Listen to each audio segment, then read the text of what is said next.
So the country recovers from politicians everywhere. Bremner, Bird and Fortune provide us with light relief. It's their exit poll tomorrow at 9 o'clock. We're now on for late night cricket action with Mark Nicholas.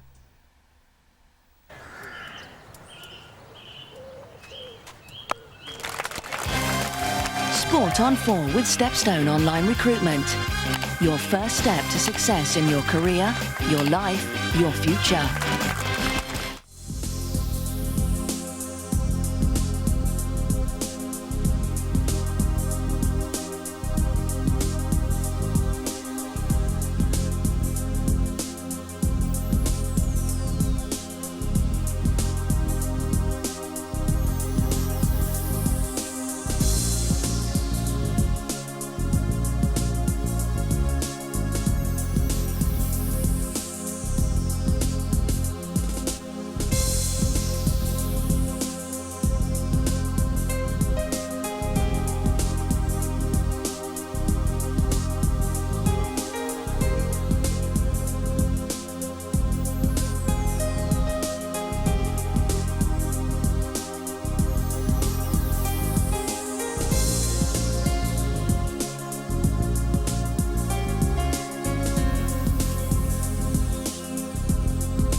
They're back. The world's greatest cricket team arrived in Cardiff amid sunshine. They worked out most efficiently and they looked everything that they threatened to be. A mighty hard side to beat. That is the team. And look right down the bottom. Brett Lee will play for Australia. That's interesting. 1 or 2 niggles in the camp. Gillespie and Fleming struggling.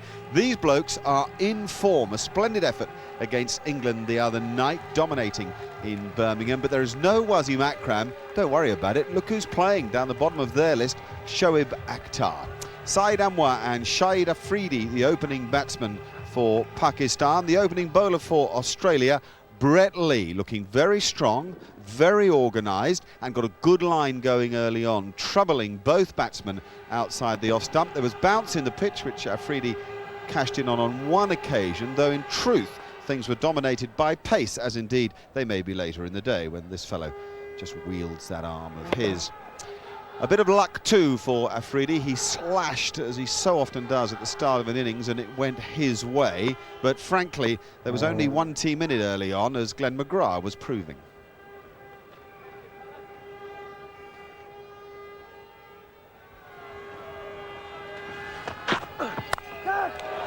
He's a great fielder. One of the best I've ever seen, Mark Waugh. He catches them anywhere, low down, high, going away to his right, that one going to his left, and he had to make a fraction of ground and be up in the air as well. And it was beautifully done. First wicket for Brett Lee since February. He's been out injured with that broken bone in his elbow.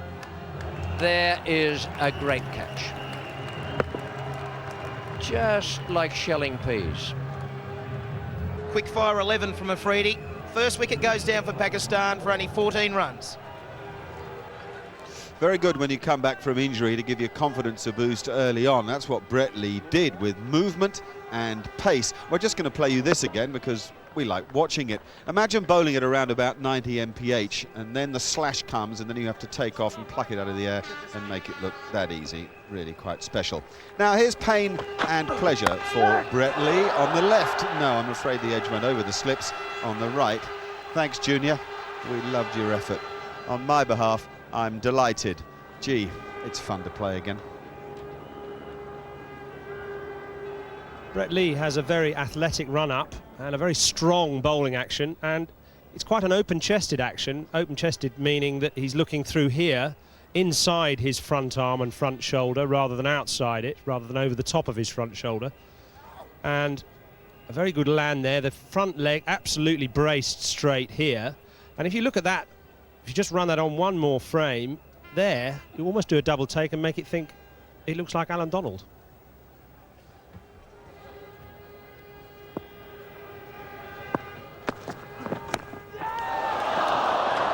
Straight to Warren. Gilchrist made the decision to go across in front of the first slip.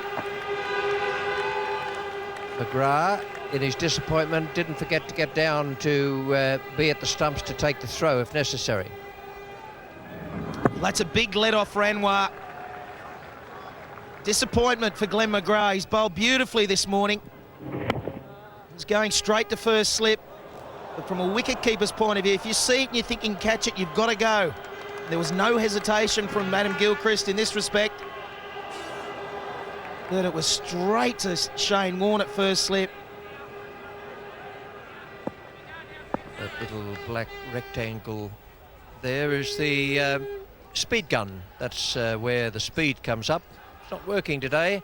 Had a bit of a glitch on the day where you have Waqar Younis and Shoaib Akhtar, Glenn McGrath and Brett Lee.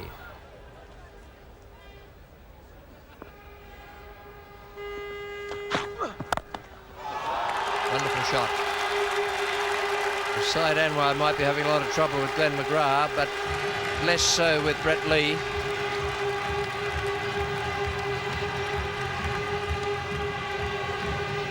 He's decided that the other end's the end to score from. Facing Brett Lee, slides onto the bat. Doesn't get the bounce Glenn McGrath does, and that's a gorgeous cover drive. Great fielding.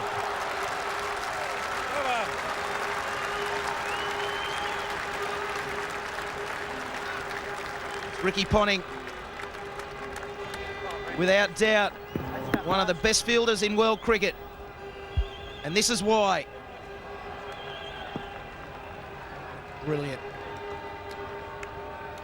Remember that Australia come off the back of two indifferent performances against Middlesex and Northamptonshire, and rumour was that, as they like to say, they were a bit underdone. I wouldn't say so, and the Manhattan chart shows just how sharp they were. Brett Lee a touch on the expensive side, but threatening.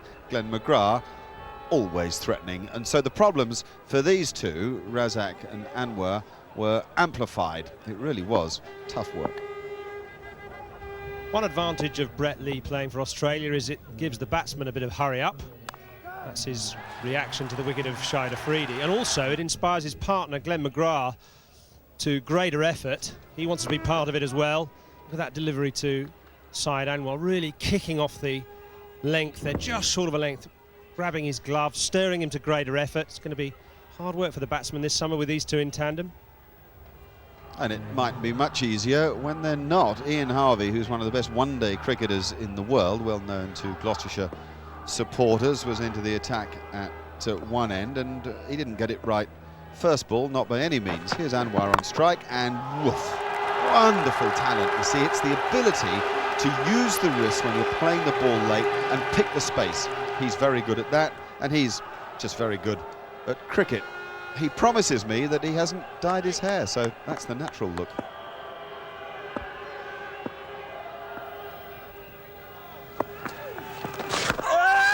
Oh, that could be out. Very unorthodox stumping by Adam Gilchrist. Never really got the ball in the gloves.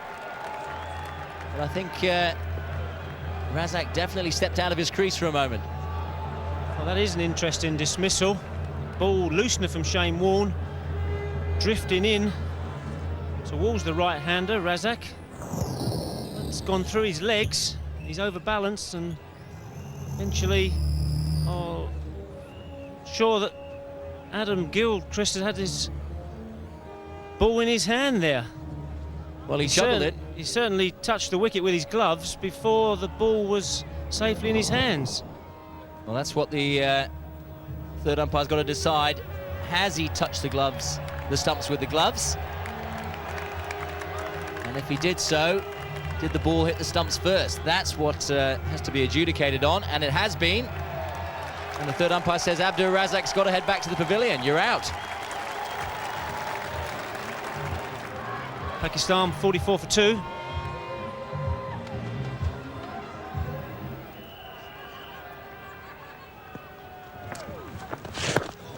A lot of drift.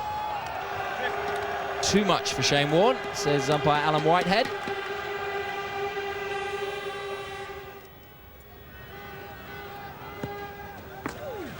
Oh, 180.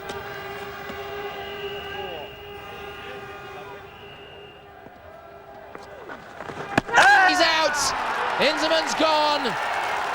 Warne strikes again. 2 wickets in his first over. Inzamam went for the big one down the ground, got nowhere near it. Well, that is suicide from Inzamam ul Haq. Shane Warne already got 1 wicket in this over. And now he's made it a big over for Shane Warne, and that is just suicidal. Well, he wasn't in the same parish. No doubt about that one. The bails are off. Inzamam ul Haq has gone without troubling the scorers. A big 0. Pakistan now 45 for 3. Slip and a leg gully are the catches. And that's gone over leg gully. A top edge from Anwar. He's going to make the boundary. Shane Warne started with a wicket. Had a wicket in the middle of the over and ends with a boundary. 1 over, 2 for 6. Have another look at that stumping first of Razak.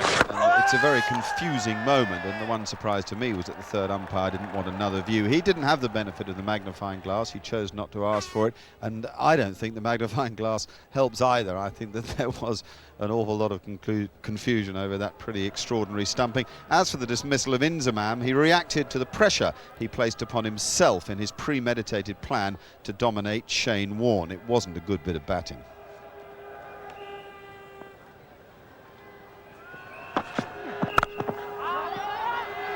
Good timing and good fielding. Further evidence of how athletic this Australian side is.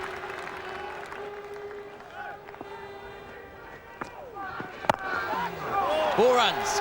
Straight over the top from Anwar.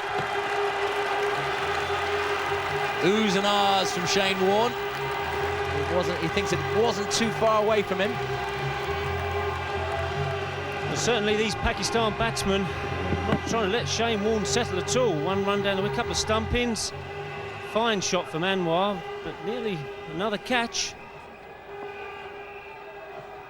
Reference to the Manhattan chart. The blue lines are the runs scored off the over. The red blocks are the wickets have fallen. The spaces are the maiden over. The net result, Pakistan 55 for 3 for 15 and not looking good.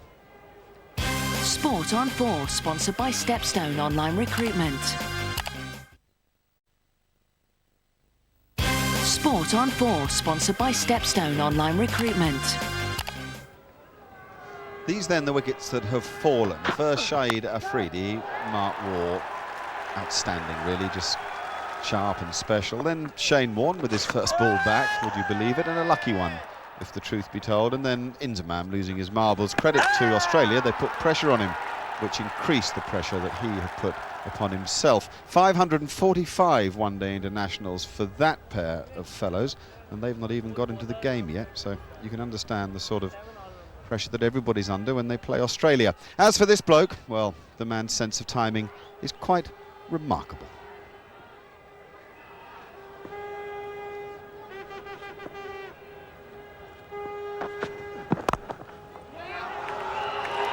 Four runs. Getting past the mid-on fielder. Beautiful timing again from Anwar.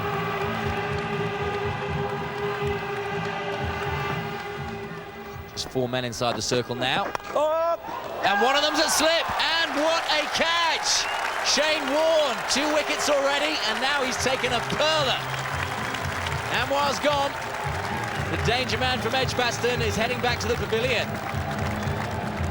Side Anwar, once again, trying to work that ball to the leg side, finding the outside edge, turning the face to the back, the outside edge, and magnificent catch from Shane Warne, diving to his left.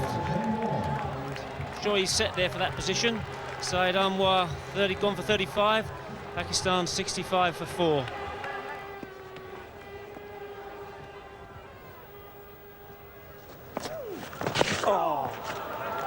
That's gone fine. That'll be a boundary. It's gone very quickly. Shane Warne's past the ball.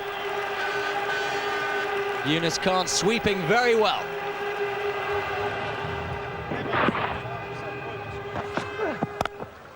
That's a beautiful shot.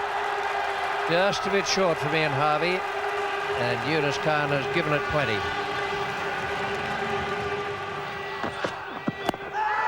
Ooh, that's close. Yes, it was. Ian Harvey has bowled 1 or 2 slower balls. That was slightly quicker. Would have gone on in the direction of the stumps, but I'm just a little bit worried about the height of it. It seemed to be, to me, still a fair distance to travel. Might have gone over the top. Nevertheless, Yunus Khan is gone, and Pakistan in trouble.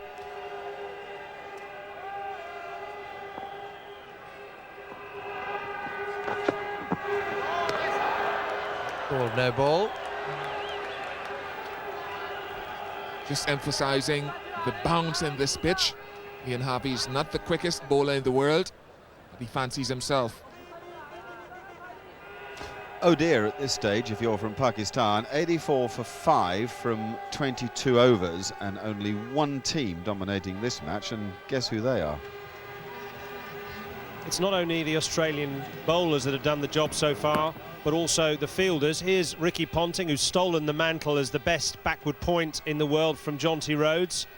And some of the fast bowlers are backing up the bowling too. Look at that, Brett Lee throwing himself to his right twice in 2 balls to save runs off Ian Harvey.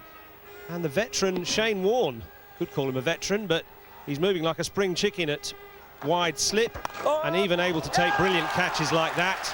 For Steve Waugh, the captain, well, no hysterical reaction, it's just business as usual.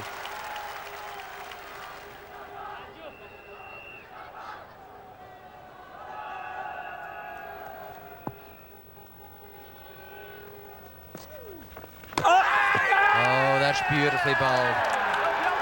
That is a great delivery from Warne. It's his quicker one. Didn't quite look like the flipper. It looked to me as though it's the one where he slides it out between his 2nd and 3rd finger. And it's really zipped off the pitch and turned. Mahmood fails to score, 85 for 6. Now this is the ball leaving Shane Warne's hand. Comes out between 2nd and 3rd finger.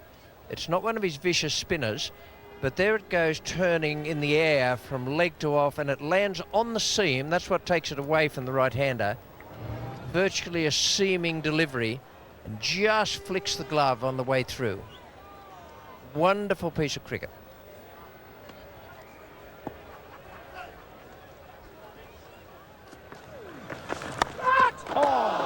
Don't see him drop too many, even fierce shots like that. Generally manages to cling on to those. He'll be very disappointed with that, Mark Waugh. So I think he would be as well. He looked as though he was fending off here, Mark Waugh. Didn't seem to be making a genuine attempt to catch. He was actually bracing. It flew off quickly. It's a full-blooded cut shot. I think he's got it in focus at the start and then loses it. Up to a certain point, just there, he's okay. Now suddenly he's lost it. Saw it coming towards him, and then it was evasive action after that.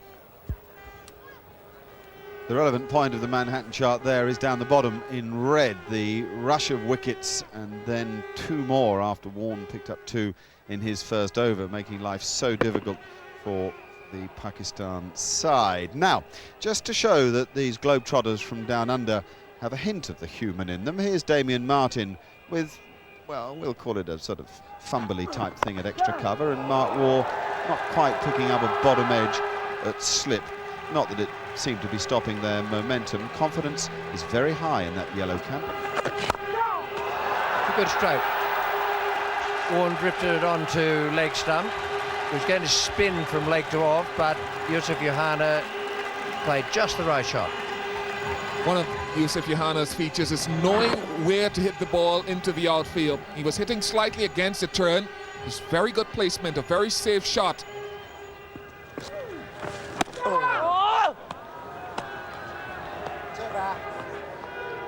Lovely top spinner, skidding top spinner to finish the over from Shane Warne. A lot of bounce, flipper from Shane Warne.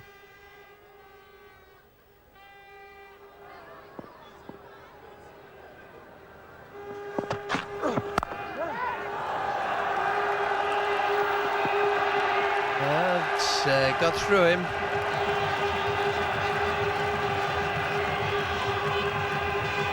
Just one or two little fumbles by the Australians that been unaccustomed.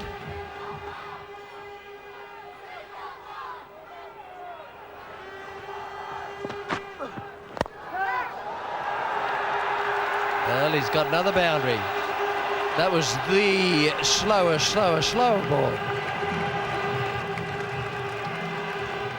I don't think at this stage of his rehabilitation, his return, that Brett Lee should be trying too much. The slow ball hasn't worked for him so far today, and it fails him once again on this occasion. Too wide, giving room to the batsman. He slashed it with no sweeper in the outfield. Just look at how wide this was. All he needed to do was get it over the top of the infield, and he did so successfully. The most resilient of the Pakistan batsmen is Yusuf Yohana, and he's now developing a partnership with Rashid Latif, who has a wonderful brain for cricket. He's a clever batsman. They're both good places of the ball, and at 115 for 6, at least there is a sign of a resurgence. As for that shot of Brett Lee, he's just delighted to be back playing again.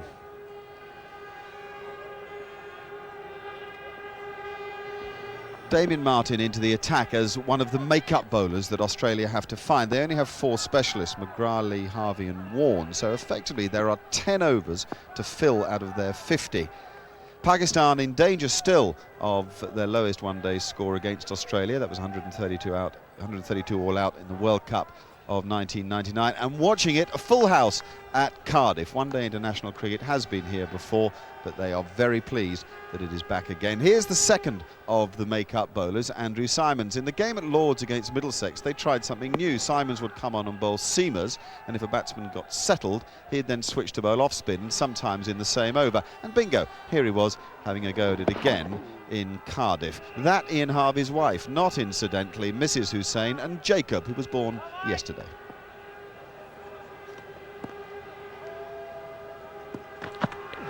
Catch! Over mid-on, but only just. Another boundary to Pakistan.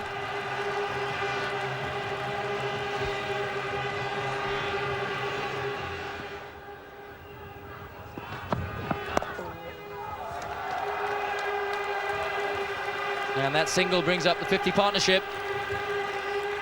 It's been an important contribution by Rashid Latif. He's come in and scored 31 runs of this partnership.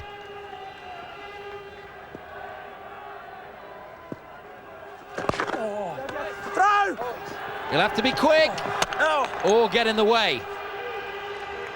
And that's what Yohana's done. He's worn one. Copped it straight on the leg.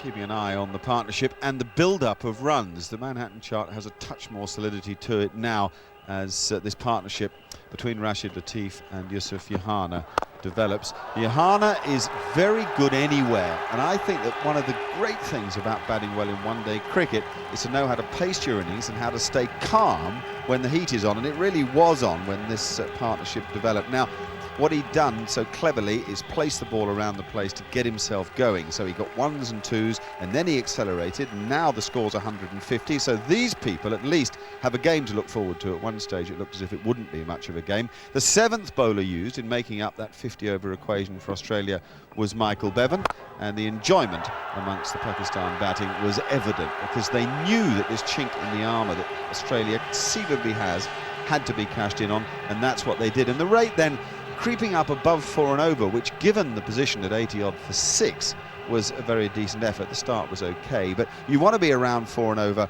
and accelerate. 92 balls the partnership for 74 runs. So suddenly Pakistan have a real chance of something, say, around 230, which would give a headache to that man, considering he would have reckoned on around 130 or 140. So what did he do, given that sort of a problem? He turned back to you-know-who. Yusuf Yohana, 49 not out. There's his 50. Settles for the single. Lovely batting again from Yusuf Yohana. Thanks the crowd for their applause.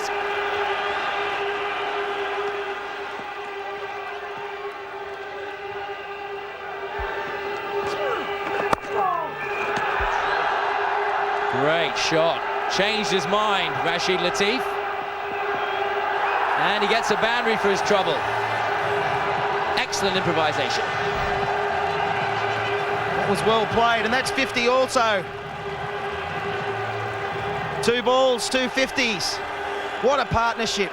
Fighting back into the game, and they're putting their team in a very healthy position.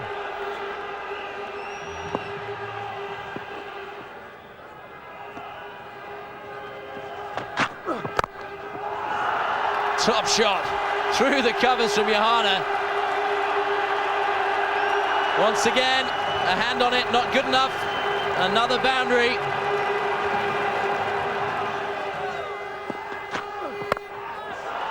And what a way to go to your highest score ever in one-day internationals. Giving yourself a bit of room against arguably the fastest bowler in world cricket and slashing it over backward point. Suddenly it was looking a marvellous pitch, and Brett Lee was wondering if being back was such fun after all. The Pakistan crowd getting involved, as they had every right to do. There was some quite brilliant improvisation. Can you imagine hitting Brett Lee back over his head for 6? Rashid Latif can.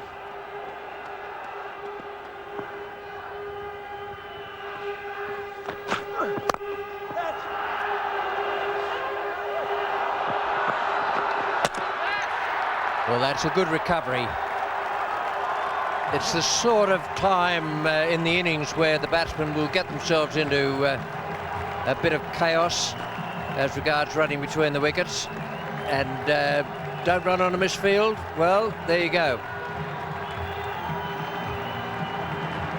It's Steve Waugh picking the ball up, and mix up between the two batsmen.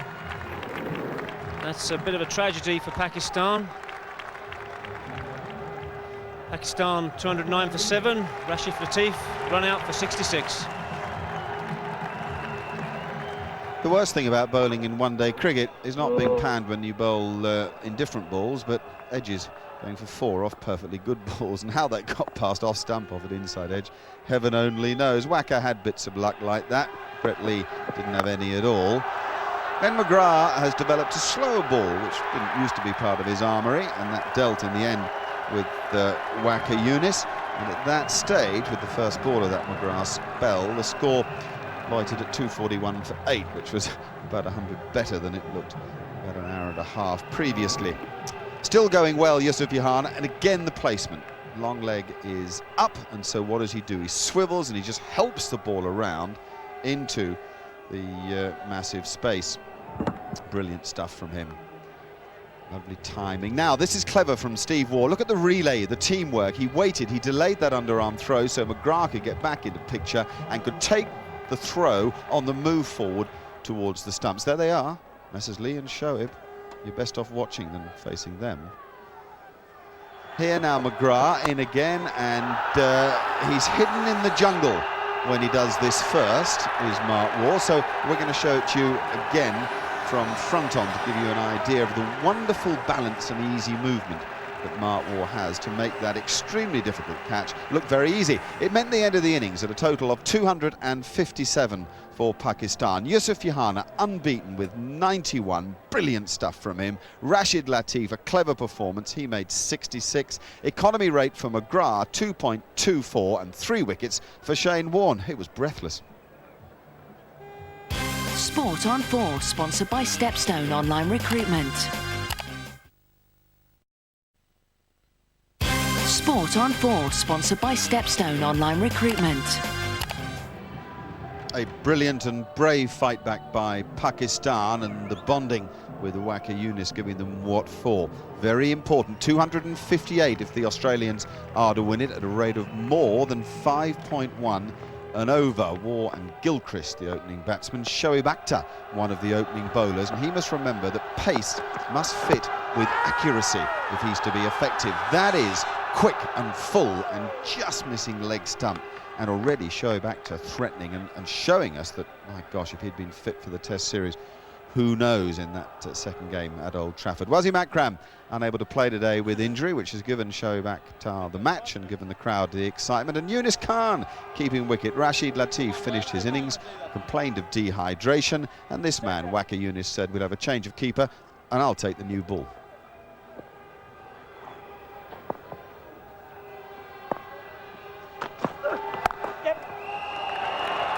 Tremendous batting. Wasn't a bad ball from Waqar Younis. Adam Gilchrist has just lent on it.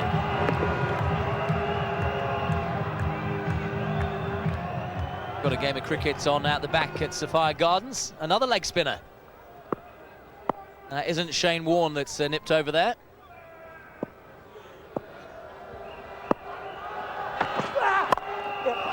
Big shot, 4 runs. Through the gully like a bullet from Adam Gilchrist.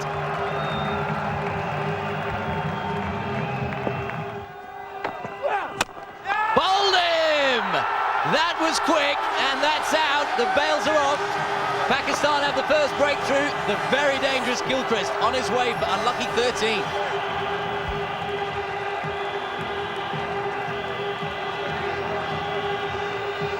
Sheer pace has done it for Shoaib Akhtar. Bang on target. He's picked up the first wicket for Pakistan. Just look at this. Just comes back from outside the off stump through the gate. Beat him for pace. That was very quick, and he stepped over the line as well. So the no balls have reappeared. You've got to say, though, it's a nightmare for umpires to adjudicate the front foot law. Oh dear, Mr. Akhtar, you could be in trouble. That's what you call, well, a send-off. Adam Gilchrist gone for 13. Australia 20 for 1. Ricky Ponting is the new batsman. And he's away. First ball. Sped across the outfield.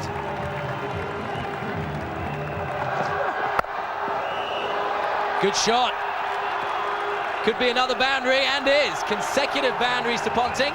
2 balls faced, 8 not out.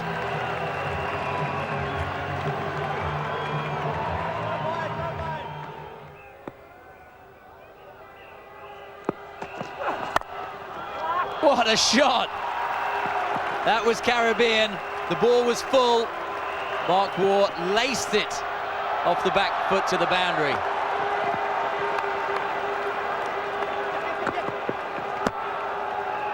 Unbelievable. They're getting back for 5. They have run 5. Well, given his lack of match practice, I thought that Shoaib Akhtar did pretty well overall. He bowled at a great pace. He was quickly up at around 90 mph, and although there were balls there to score off, there were some beauties in amongst it, so he got the credit. That was a great shot from Mark Waugh, and have a look at the running between the wickets. 1, back for 2. Now, there could be 3 because it might go for 4. It's not going for 4, so we better come back to make sure we run 4. And then in a minute, oh, God, there's 5 in it. Thank heaven for the shuttle run and all those bleep tests is all I can say to that. Ricky Ponting was remarkable, I thought. Very still at the crease. His balance and poise were on song, and his timing was exemplary. There was little that he seemed unable to achieve at the wicket, but it's the stillness I'd look for. If I was teaching anybody, I'd want to use a video here of Ricky Ponting standing at the crease, head in a perfect position, and waiting until the last minute before he moved to play the ball. Lovely stuff by Australia. They might have lost Gilchrist, but they're already at around about 7 and over. Terrific play.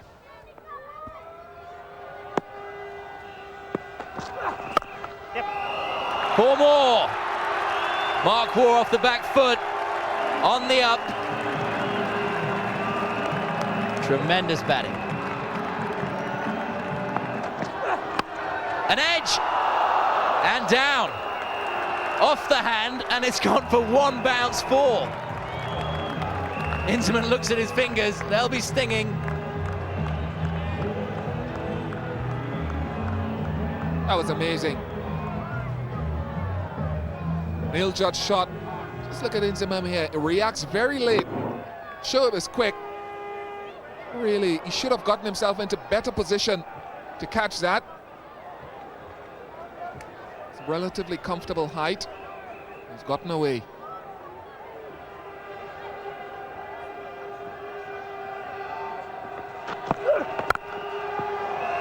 Through the covers, Ponting on the up.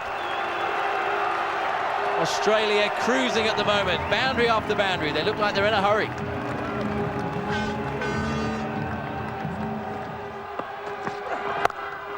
What a shot! 1 bounce and into the crowd. That's Ponting at his best.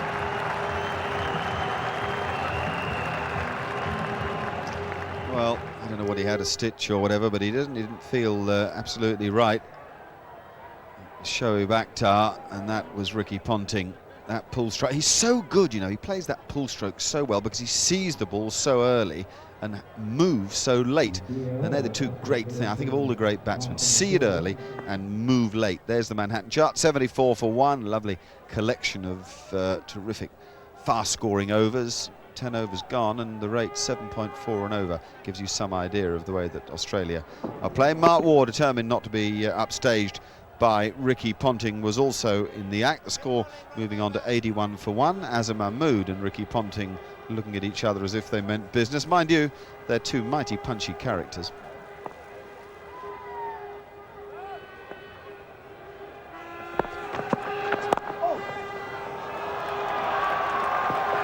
Well, that's beautifully done. Now the man's up inside the circle at fine leg. The deep fine leg has been pushed round to deep backward square, so the gap is there, but you've got to be good to take it. 2 slightly different styles from Mark Waugh and Ricky Ponting. Mark Waugh on the left, well known for his time to play quick bowling, and one of the reasons he's got quite a low back lift here in comparison to Ponting, whose back goes right up almost to the vertical. It means that Mark Waugh has a little bit more time to play the quick, fuller delivery, and it also means that Ponting, meanwhile, having a very high back lift and therefore having a lot of momentum to attack the ball, it means he might be a little bit late on the ball that is full and straight. That's just something for the England bowlers to maybe think about in the future. And here's an example here, this one to Ponting. He just gets a tiny little inside edge on that, beautifully spotted by Alan Whitehead, and survives. The great pleasure in Mark Waugh's batting is his timing.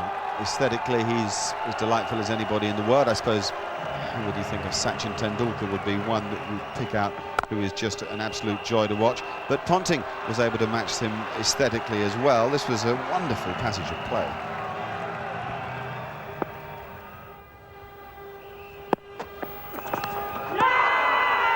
That's caught.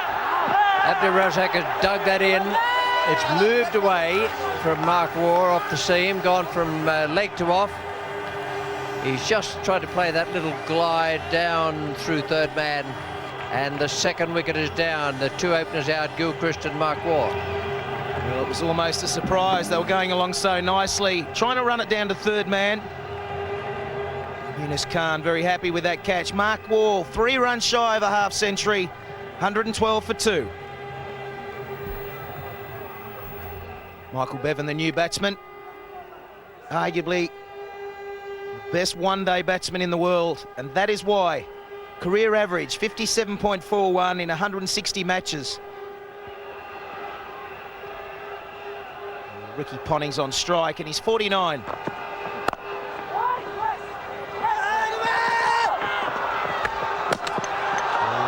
Good throw and a direct hit, and Michael Bevan might have been out. 49 deliveries it took for Ricky Ponting's 50. That's well played.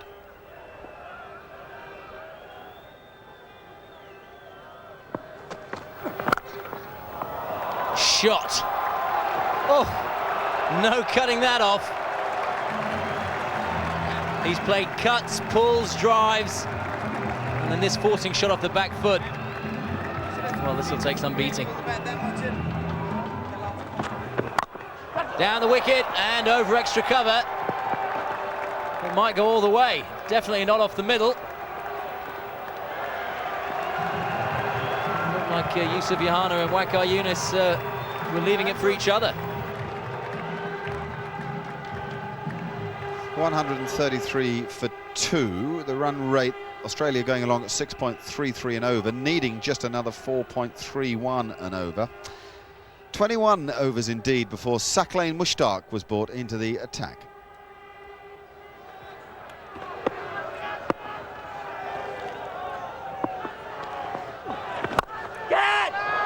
That could be out.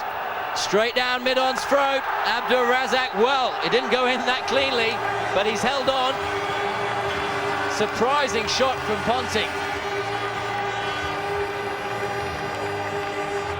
Ricky Ponting, I think, aiming that ball more towards the vacant mid-wicket area, but a bit too close to him, getting near the bottom of the bat and holding out at long on, and he'll be disappointed when well set.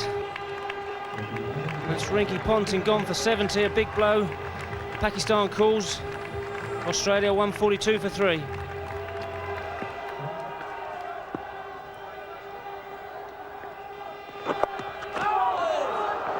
Tremendous delivery. Really bounced.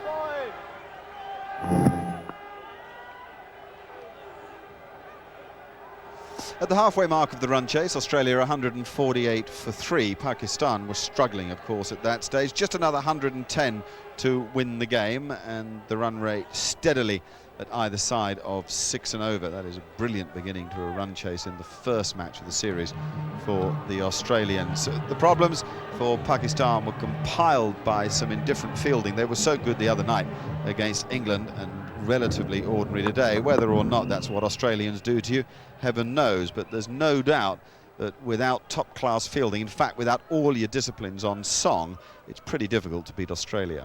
Here's a potted example of how adaptable and busy Michael Bevan is as a player, playing shots on all sides of the wicket.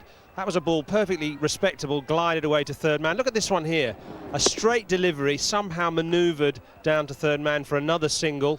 Very, very difficult to keep him on strike for long. Here's another straight ball worked away on the other side, very wristy, so he's able to open the face and close the face.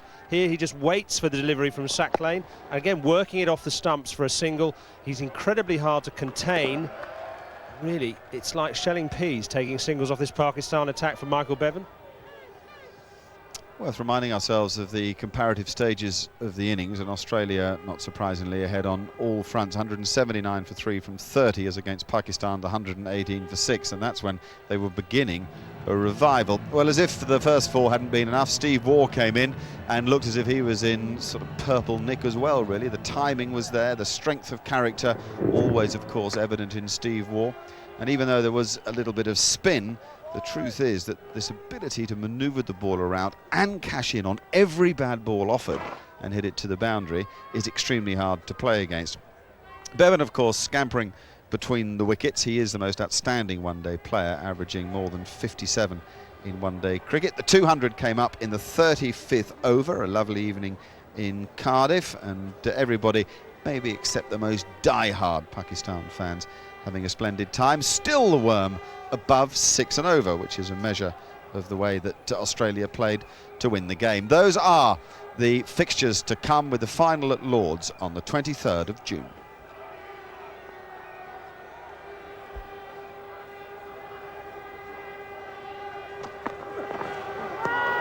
It's very well bowled. There's the reverse swing again.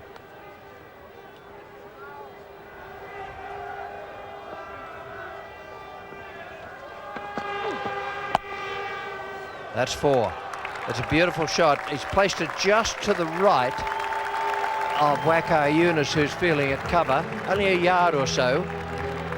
But it meant that Hazem Mahmood had no chance of getting around the boundary.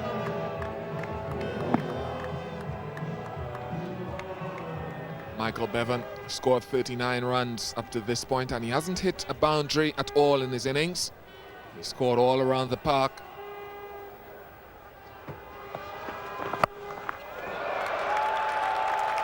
That's a beauty. Michael Bevan almost looked as though he was waiting for that to be dropped short. With no one out at deep square, he fancies it, and he's making hay while the sun is shining, Michael Bevan.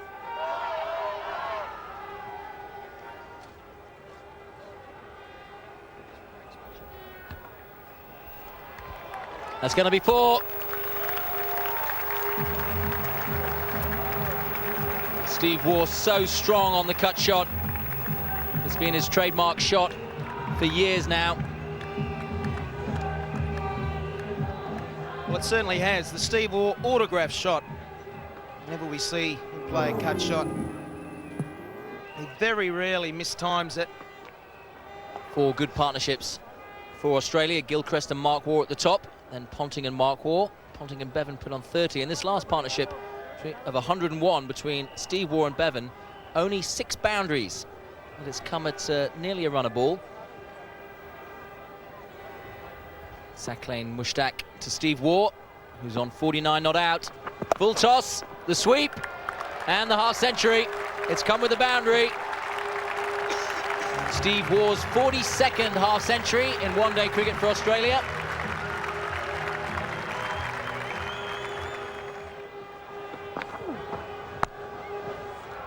That's going to be his 50.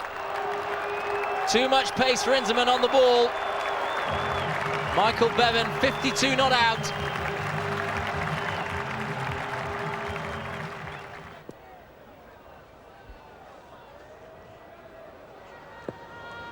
Down the wicket and through the covers, past Waqar Younis at mid-off. Victory to Australia, comprehensive victory, as a matter of fact.